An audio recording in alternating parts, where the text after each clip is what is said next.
Edarigire omuri Uganda akuza China nka tourist yagendera permit ya tourist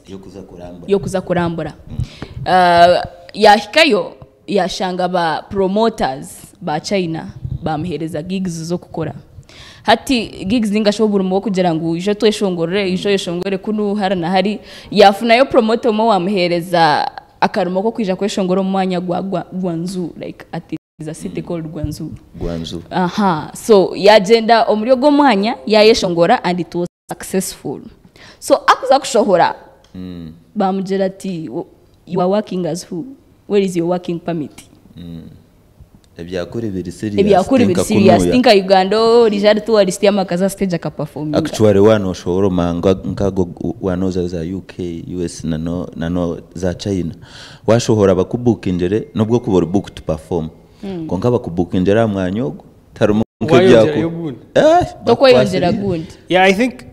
byakunu ngogo yajira show obara muteguri tebikora ibyo ugeza ugambari the Ben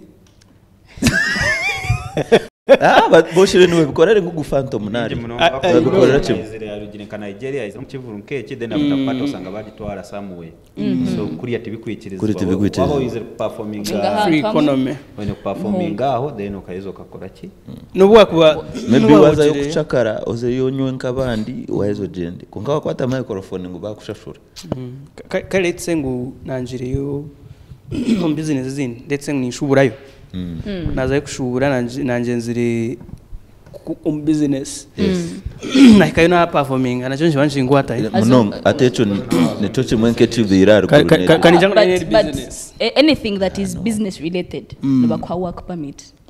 then wishanka wajangu noenda kujizayo kurambara chonka they give you a tourist permit when echa kutwara iyo permit ibakwiriza as if grenade nawe aronka businesses bizimto wapi ajizirengwa abagire kutwara kurambura na no kushoppinga yo bice kwashyireyo yajyangu tubasa kurana ka sente turi China habwenche gigs zibakutabwenche tutakuzigenda konka abana ba travelingire mahanga menshi I don't think grenade and we yakwinakora neti matash buri hangari nemitwarize yari yeah for real nasa kushanga yajero mu yange rya hero Kenya Tanzania South Africa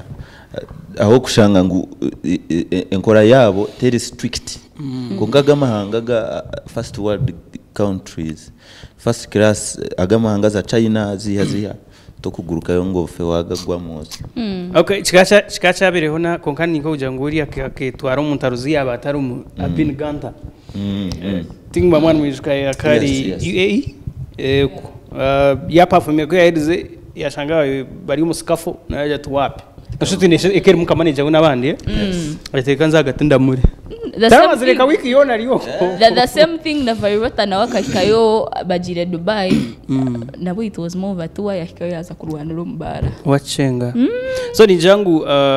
abishongozi witu ningashi we na we uri mu creative industry wo ryo mbinde okay nabasakuza hero shanje ngo na promoter yatunjiraho chance kugira ngo wizire kugati bashengwa n'abakozesa enshobi the good thing ba ikintu achi bamurekwire is now free posting today nkaza shahi na zakasheshisha today so no shaba murekura kandi yagaruka yandikawa hansi anyone ask you for money it's a scam I'm well and safe yes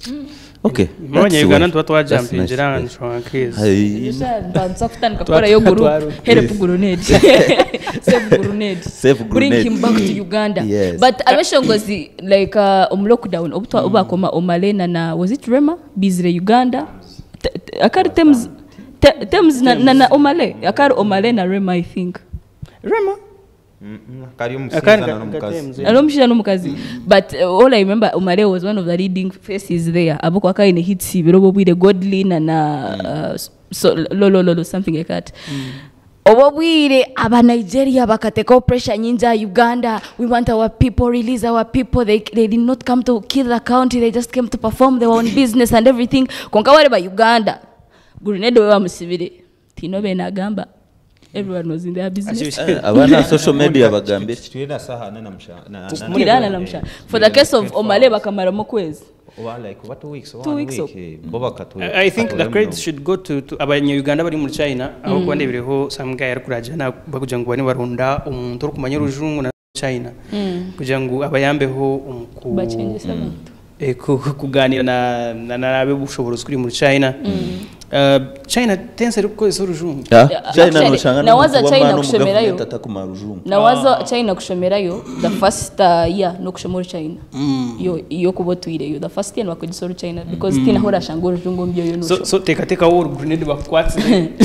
polisi na wing shogo shi anchi wing shogo bako bimbaye ndabangu ngo tumukuriza ine necho kuchenga no wakwenda kumshaba kamisi necho ragambi na wana ndakubuza uti mwangu ataraje utakubasa kashaka tubuzo tokaba yetungana tokayirwana wala no murabya mu bigambo bitebe bigumere yarangwe rero biyambe tinizikoni biyambe sha bona nakureba ngati obviously nakureba konka niyo kuba no madame jeyo no kuzinga in one another all right abayambere ho grenade mukoze ikintu shaman nonga I'm very strong n'abanya-Uganda okay nabone babasa kuba hari no ma connections ezinzishya kuyamba umunsomo connections singa kuyamba na kusinga ikintu kindi cyo kureka teka ngo ne chamani konga ine connections ushanga ngo ba promoters abatwire grenade like mukoze show maybe bamuremera ho bakaba muyamba through their connections. It is really good. Konkanchi banchikugisa the next time wagenda muyihanga gendere cyakutwara utashika yo kenda kuronda sente actually tinihanga dio kano bakubaho muyihanga mu Uganda wene ku respectinga echange chiwazamo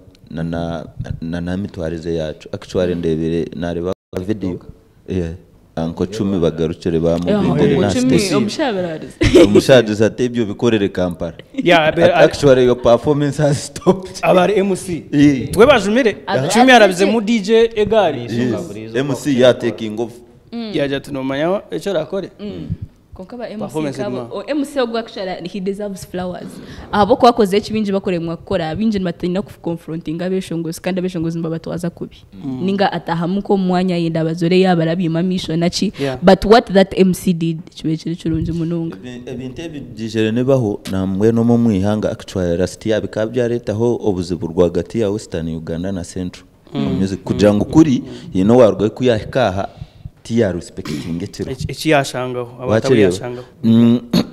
recent show ya B2C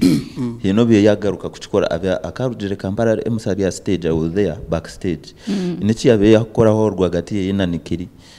twisha twaza closer aho tukatoro twaje ngo twabashabareka tagaruko muri biya ntaro ebitwaro diremo kuba ati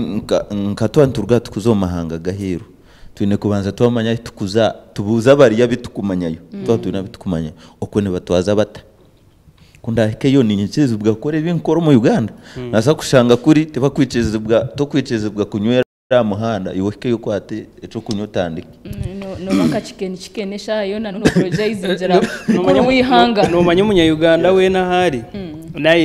nana akunda ku improvising obumwe and nine options no shanga nk'abantu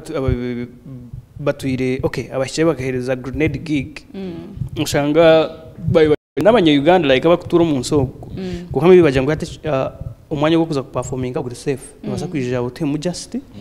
shongore boye shongore kuri audience you know of course unajire ku performinga abantu abakurwa mu Uganda na East Africa cyangwa akubati nkwamya ngo hatabacaina ne bangaba kuma music ya grenade sana ku just kugendera rhythm only that music is language itself. Hata bariyo okuya Jack Chan ni muri ari kweshongoro movies abijaba abakurebeka ha international scene their Korean singers abahitinjere scene zone bakahikana nuko muri Uganda konka Chinese no so tigara kushabira ikishongo cyo mu China cyabura Gangnam Style Gangnam Style that was the only hit ARG China konka baba bari bishongoro konko shanga music yabita crossinga kwisha kuno nabo